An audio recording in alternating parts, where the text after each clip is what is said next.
হ্যাঁ বোন। আসসালামু আলাইকুম ডক্টর নাহিদ। আমি যেহেতু মিডিয়ায় কাজ করছি তাই প্রশ্নটা প্রায়ই আমার মাথায় আসছে। আমি দুবাইয়ের একটা ট্রেড জার্নালের এডিটর। আমার প্রশ্নটা মূলত আল কায়দা আর ওসামা বিন লাদেনকে নিয়ে। আমরা সবাই জানি যে ওসামা বিন লাদেন যখন রাশিয়ার কমিউনিজমের বিরুদ্ধে যুদ্ধ করছিলেন, আফগানিস্তানে যুদ্ধ করছিলেন, তখন তিনি মানুষের কাছে ছিলেন একজন নায়ক। আর তার অনেক অনেক বছর পরে এই নায়কই একদিন হয়ে গেলেন রাক্ষস। এটা আমরা সবাই জানি। তো এখন আমার কথা হলো যে সাংবাদিকতার একটা উদ্দেশ্য থাকতে হবে। আমরা বিভিন্ন রিপোর্ট মানুষের সামনে তুলে ধরবো, যে রিপোর্ট করার সময় সাংবাদিকদের কোনো উপসংহার টানা বা মন্তব্য করা উচিত না। আর পশ্চিমা মিডিয়া তারা বিভিন্ন নিয়ম বানাচ্ছে আর নিজেরাই সে নিয়ম ভাঙছে। এখনকার দিনে এটাই ঘটছে। আর আপনি এতক্ষণ যে লেকচার দিয়েছেন সেখানেও একই কথা বলেছেন, তারা ইচ্ছা মতো নিয়ম বানাচ্ছে আর ভাঙছে। আমরা মুসলিমরা কিভাবে পৃথিবীর মানুষকে এই ঘটনাগুলো জানাতে পারি? আপনাকে আমি উদাহরণ হিসেবে বলি, পৃথিবীতে যত হিংসাত্মক ঘটনা ঘটছে তারা বলছে এগুলোর জন্য দায়ী আল কায়দা। আর এখন অনেক রাষ্ট্র থেকেও এই কথা বলা হচ্ছে যে অমুক অমুক ঘটনা ঘটেছে, দায়ী হলো আল কায়দা। আমরা শান্তিপ্রিয় মুসলিমরা কিভাবে এসব মন্তব্যের প্রতিবাদ করতে পারি? আমি আবারও সাংবাদিকতার নিয়ম কানুনের কথা বলছি। একটা ঘটনা ঘটেছে আর মন্তব্য করা হচ্ছে, এই দুটো আলাদা থাকা উচিত। কিন্তু তারা ঘটনা মন্তব্য একসাথে করেই আমাদের দেখাচ্ছে। তারা আসলে পৃথিবীর সব মানুষকে বিশ্বাস করাতে চায় যে ইসলাম আসলে একটা সন্ত্রাসী ধর্ম। এ ব্যাপারে কোনো হাদিস কি আছে অথবা অন্য কিছু যেটা আমাদের সঠিক পথে পরিচালিত করবে? বোন খুব সুন্দর প্রশ্ন করেছেন, আর তিনি সাংবাদিকতা পেশায় আছেন। তিনি বললেন যে যখন ওসামা বিন লাদেন রাশিয়ার সাথে যুদ্ধ করছিল তিনি তখন হিরো, আর ওসামা বিন লাদেনকে আমেরিকাই তৈরি করেছে। পরে যখন সে আমেরিকার বিরুদ্ধে গেল তখন তাকে বলা হলো সন্ত্রাসী। আর বোন ঠিকই বলেছেন যে সাংবাদিকতার একটা উদ্দেশ্য থাকতে হবে। সাংবাদিকদের কোনো মন্তব্য করা উচিত নয়। যেগুলো করে থাকেন সাধারণত রাজনৈতিক নেতারা, সাংবাদিকরা নয়। এটাই হচ্ছে নিয়ম। তবে নিয়ম বানানো হয় ভাঙার জন্যই। আমেরিকায় নাকি কথা বলার স্বাধীনতা আছে। আমার মতে আমেরিকায় কথা বলার স্বাধীনতা হচ্ছে সবচেয়ে কম। ততক্ষণ বলতে পারবেন যতক্ষণ তাদের স্বার্থে আঘাত লাগবে না। তাদের বিরুদ্ধে কিছু না বললে আপনি যা খুশি তাই বলতে পারেন, তবে তাদের বিরুদ্ধে কিছু বললে সিআইএ আপনাকে অ্যারেস্ট করতে পারে। আমার মতে পুরো ব্যাপারটা একটা নাটক, লোক দেখানো। কথা বলার স্বাধীনতা। আপনার প্রশ্নে আসি, আমরা কিভাবে জবাব দেব ওসামা বিন লাদেন সম্পর্কে, আর কোন হাদিস আছে কিনা ইত্যাদি। এই প্রশ্নটা আমাকে করা হয়েছিল অস্ট্রেলিয়ায় কয়েক বছর আগে। পার্থে আমেরিকার কনসাল জেনারেল আমাকে এই প্রশ্নটা করেছিল। আমার লেকচারের টপিক ছিল টেররিজম অ্যান্ড জিহাদ। তিনি প্রশ্ন করলেন, ভাই জাকির, আপনি কি মানেন যে ওসামা বিন লাদেন একজন টেররিস্ট? এটাই প্রথম প্রশ্ন।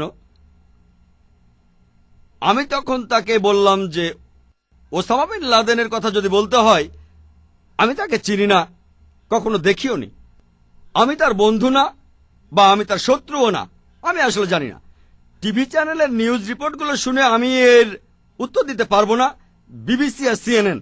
আল্লাহ পবিত্রকরণে বলেছেন, সূরা হুজুরাতের 6 নম্বর আয়াতে উল্লেখ করা হয়েছে, তোমার কাছে যদি কোনো বার্তা আসে সেটা পরীক্ষা করে তারপর খবরটা অন্য কাউকে বলো। মিডিয়ায় সিএনএন আর বিবিসিতে যে নিউজগুলো দেখানো হয় সেই নিউজ রিপোর্ট দেখে আমি বলতে পারবো না যে আপনার কথা ঠিক, কারণ আমি জানি খবরগুলো বানানো। যদি না বুঝি যে খবরটা আসলেই সত্যি। আর ইয়োহান রেডলি যখন আফগানিস্তান থেকে ফিরে আসলেন তাকে প্রশ্ন করা হয়েছিল আল কায়দা সম্পর্কে মতামত কি। জানেন তিনি কি বলেছিলেন? আমার সন্দেহ হয় আল কায়দা আছে কিনা।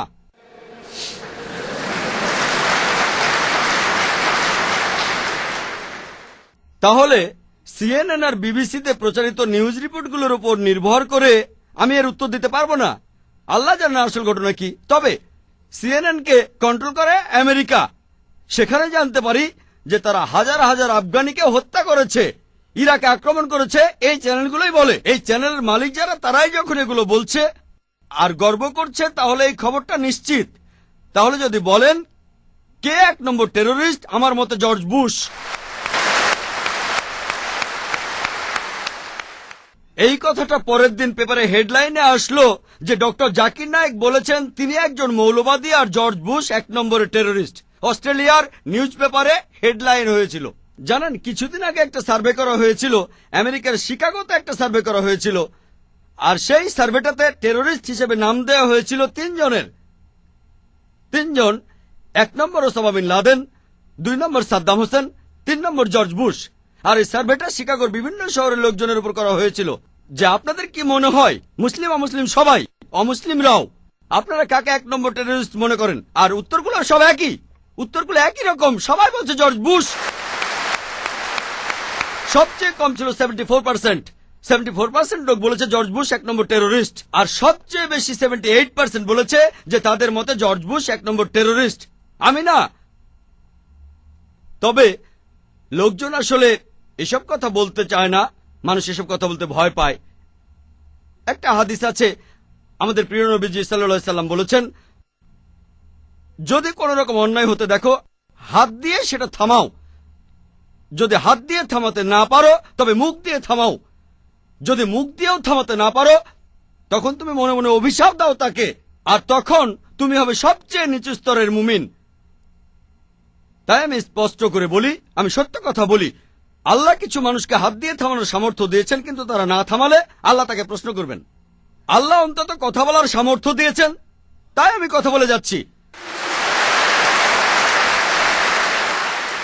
এ কথাটা আমি ইংল্যান্ডেও বলেছি, সেখানকার পুলিশ চিফের সামনে, সেখানকার মেয়রের সামনে, আমেরিকায় বলেছি, অস্ট্রেলিয়ায় বলেছি, মালয়েশিয়ায় বলেছি। তবে আমি বলেছি হিকমার সাথে, হিকমার সাথে, হিকমার সাথে কথা বলেছি। আল্লাহ আমাকে কথা বলার সামর্থ্য দিয়েছেন। যদি আমি না বলি, তাহলে আল্লাহ আমার এই ক্ষমতা কেড়ে নেবেন। আল্লাহ আমার কথা বলার ক্ষমতাটা কেড়ে নেবেন। এটাও না পারলে মনে মনে অভিশাপ দেন। আর অমুসলিমরাও এ কথা বলছে। জাকির নায়েকের কথা বাদ দাও, আমেরিকার বেশিরভাগ অমুসলিমরাই ইউনিভার্সিটি অব শিকাগোর একটা সার্ভে রিপোর্ট অনুযায়ী আমেরিকাতেই তারাই বলছে জর্জ বুশ 1 নম্বর টেরোরিস্ট। আপনারা যদি ইন্টারনেটে যান, এমন কথাও দেখবেন, আমি বলছি না সেটা ঠিক না ভুল, তারা বলছে যে 11ই সেপ্টেম্বরে সেই দুর্ঘটনা ভেতরের কেউ ঘটিয়েছিল, আর কয়েকজন তো বলছে জর্জ বুশ নিজেই এই কাজটা করেছে। এবার আমি বলি, মুসলিমরা কিভাবে জবাব দেবে? লন্ডনের সেই 7ই জুলাইয়ের বোমা বিস্ফোরণের পর কি হয়েছিল? আমেরিকার প্রায় বেশিরভাগ মুসলিমরা এক জায়গায় হয়ে নিন্দা করলেন, ইংল্যান্ডও তাই। ইংল্যান্ডে একই ঘটনা, তাদের নাম বলছি না, আমি তাদের অনেককে চিনি। তারা নিন্দা করলেন যা ঘটেছে 11ই সেপ্টেম্বর নিউ ইয়র্কে, এটা হারাম, এটা ভুল, আমরা নিন্দা করছি।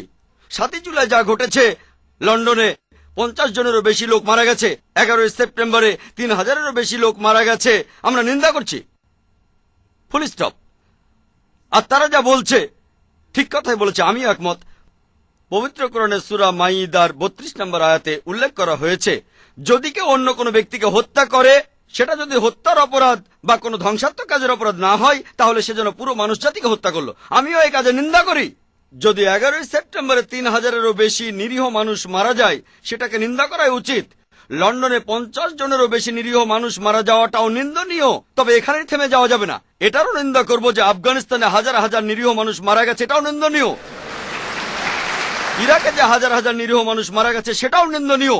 বসনিয়ায় যে হাজারো মানুষকে হত্যা করা হয়েছে, সেটাও নিন্দা করব আমরা। প্যালেস্টাইনে যে হাজারো মানুষকে মারা হচ্ছে, সেটাকেও নিন্দা করতে হবে। আমরা ভয় পাবো কেন?